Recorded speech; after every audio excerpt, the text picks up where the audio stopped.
Hi, welcome back. I'm here with my friend Kristen.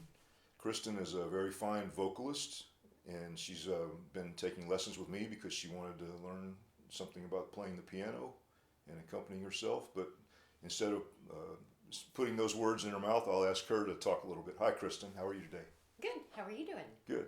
Thanks for doing this. So, tell me a little bit about your background.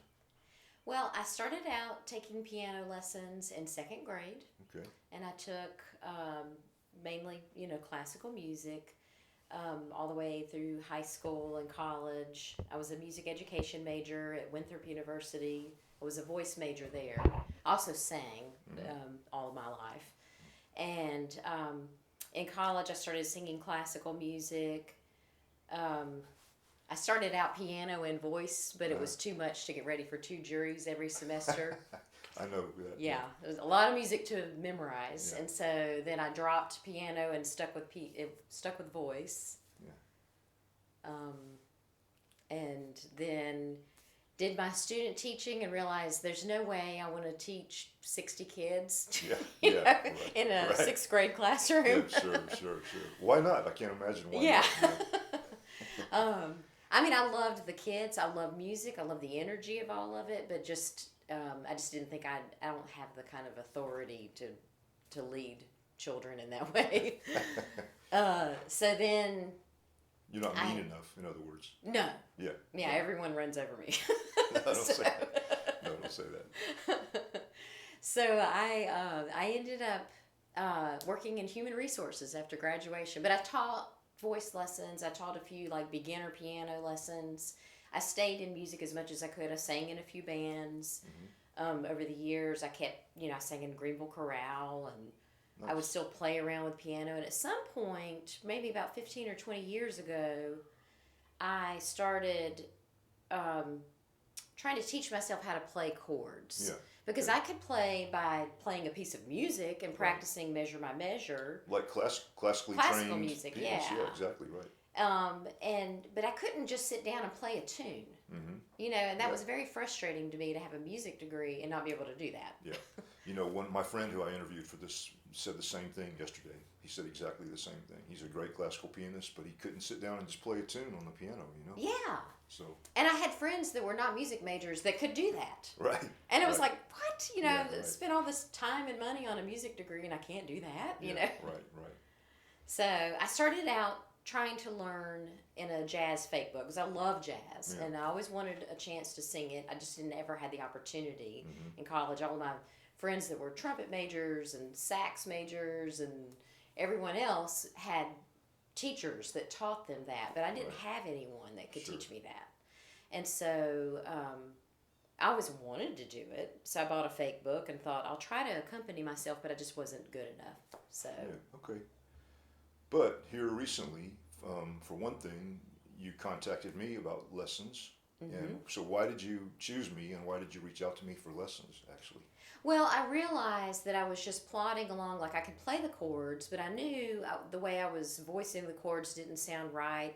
I couldn't do anything with my left hand to keep it moving, so it just sounded like I'm just playing chords, and that doesn't make for a good accompaniment, Yeah, sure. And so I just decided to reach out to you to learn that. Okay.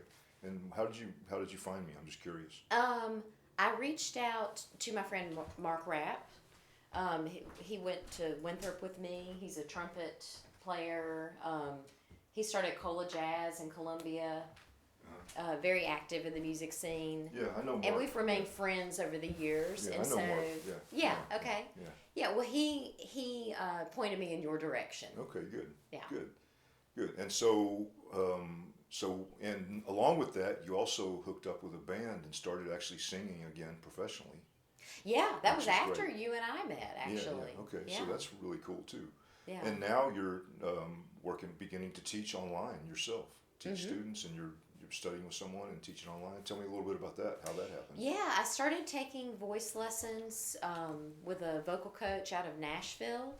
I wanted to learn something other than classical technique. I realized that my classical training had really messed up my ability to sing any kind of pop or jazz or rock, which I sang in those kind of bands when I was younger. Uh-huh. But my classical training sort of prevented me from being able to sing where it sounded authentic. Right. You know? I understand what you mean. Right. So I started working with a coach out of Nashville online. Yeah.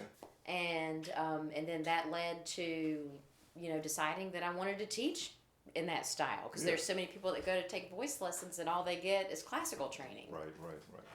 That's great. That's really exciting. And in the meantime, you and I have started developing a repertoire together so that we can do some playing together, hopefully. Yeah. Which is pretty cool. Yeah. I mean, I love accompanying singers, good singers. So this is a good opportunity for me too. I really enjoyed doing that, working with you doing that. So, me too. Yeah, good. Yeah. So I've never had the opportunity to play with someone where we're truly collaborating with each other. Right. It's sure. always been like someone just shows up with a piece of music that they're playing exactly what's on the page, and that's just what we do. But I've never collaborated the way we're doing it, and I really enjoy that. Yeah, it's really been fun, and I think we're going to get somewhere with that too. Yeah. So what I suggested when you came to me was that you work on your piano skills so that you could accompany yourself, right? And also so that you could learn how to make your own, what we call lead sheets or charts, or write out your own songs and find your own keys. I mean, those are the kind of things that I encourage, especially I try to encourage vocalists to do. Learn how to have those skills so that they can do those kind of things for themselves without having to rely on other people to do it for them. Mm-hmm. So how do you feel? Has that helped you? Do you feel like that's helping you figure out some things here? Absolutely. Yeah. I think just sitting down and writing down the melody, figuring out the chords, is helping my playing as well as my singing. Yeah, good. Yeah, I think so. I think you're doing great. So do you feel like you're becoming more competent as an accompanist for yourself as well? Yeah. I mean, I'm not ready to go, get a job somewhere playing for myself. But but it's coming along really well, I think. Yeah, I think and so. Are there any particular struggles that you found? Like, for example, transitioning from classical music to this kind of music, are there any kind of particular struggles that you've had? I think undoing old habits, just some particular things when I'm playing that I have to sort of undo, or when I'm singing. Yeah.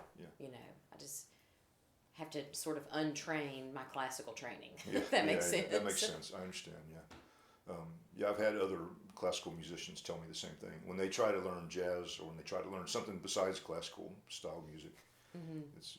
So, okay, well, is there anything else you'd like to add about this? I really appreciate your taking the time. This is just a brief, sort of off-the-cuff thing, but I appreciate your taking the time to do it. Yeah, thanks. And I look forward to seeing you again soon. Yeah, me too. Thanks. Bye.